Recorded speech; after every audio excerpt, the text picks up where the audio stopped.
Selamünaleyküm arkadaşlar. Bugün sizlere kapari, gebere otu ismiyle bilinen bir otu tanıtacağım inşallah.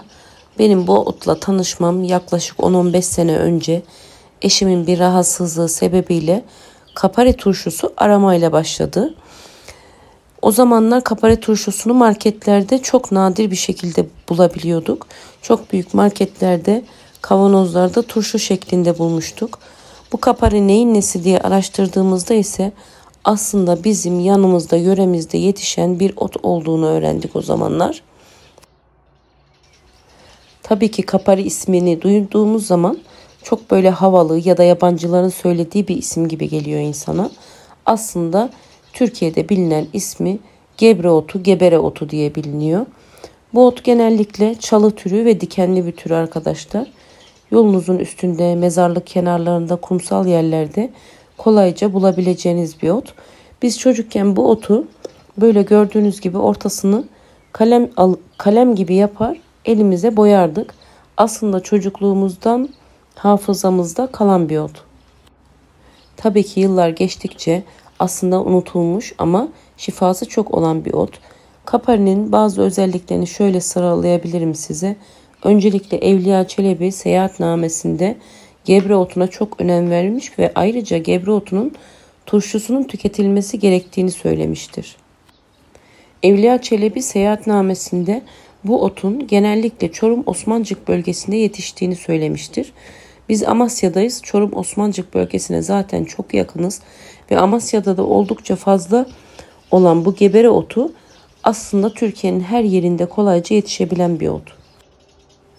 Evliya Çelebi gebre isminde bir ot olduğunu ve bunun turşusunun yapılıp tüketildiğinde çok şifalı olduğunu seyahatnamesinde söylemiştir. Peki gebre otu nelere faydalıdır? Turşusunu da size anlatacağım. Şifasını da anlatmaya çalışacağım inşallah. Ondan önce tohumla kolayca yetişebilen bir bitki. Karpuz şeklinde tohumlar oluyor arkadaşlar. Öncelikle gebre otu bu şekilde çiğ şekilde tüketilmesi uygun değil. Kesinlikle salamura yapıp daha sonra turşusunu yapıyorsunuz. Bunu burada söylemişken şimdi faydalarına geçelim arkadaşlar. Gebre otu Anadolu'da yüzyıllardır kullanılan en faydalı bitkilerden biridir. Potasyum, kalsiyum ve fosfor içeriğiyle çok zengin olan gebre otu tohum biçiminde de yetiştirilebiliyor arkadaşlar. Haziran ayında çiçeklenmeye başlayan gebre otu Ağustos sonu Eylül'e kadar toplayabilirsiniz. Böyle tomurcuklarını toplayacaksınız, çiçek açmamış halini ve tohuma durmuş minik karpuz şeklinde olan tohumlarını da yapraklarını da kullanabilirsiniz arkadaşlar. Salamura ve turşu için. Gebre otu içinde birçok vitamin barındırır. A vitamini, K vitamini, niasin, riboflavin gibi vitaminler bakımından önemli bir kaynaktır. A ve E vitamini başta olmak üzere vitamin yönünden zengin olan kapari MS hastalığına iyi gelir. MS hastalığı için en çok tavsiye edilen ve tüketilmesi gereken ot kaparidir ve kapari turşusudur arkadaşlar. İçeriğindeki flavonoidin maddesi sayesinde antioksidan özellik gösterir ve bu sayede vücuttaki serbest radikallerin idrar yolu ile atılmasına yardımcı olur. Lif bakımından oldukça zengin olan kapari sindirim rahatsızlıklarının yaşanmasına engel olur. Diyetler için kullanılabilir. Kilo vermek isteyenlere de yardımcı olur. Antik Yunanistan'da romatizmal ağrıların tedavisinde kullanılmıştır. Aslında Anadolu'da da yüzyıllardır bu amaçla ve başka hastalıklar için kullanılmıştır. Mide ağrısını giderir. Kapari diyabetin kontrol altında tutulmasına da yardımcı olur. Balgam söktürücü özelliği vardır. En çok da cinsel yönü güçlendirmek için kullanılır ve tavsiye edilir. Kanser hastalarına trombosit sayısını yükselttiği için kesinlikle önerilir. Kalsiyum bakımından zengin olduğu için kemik ve diş gelişimine katkı sağlar. Akciğer ve karaciğerin temizlenmesine yardımcı olur. İskorbut hastalığında ise çok faydalıdır. Felç riskini azaltır ve bağışıklığı güçlendirir. Bu bitki ayrıca kozmetik sanayinde de kullanılır. Aslında yurt dışına çok fazlasıyla ihraç ediyoruz bu ürünü. Bazı ülkelerde bizim kıymetini bilmediğimiz kadar kıymet biliyorlar. Bunu kesinlikle söylemem lazım.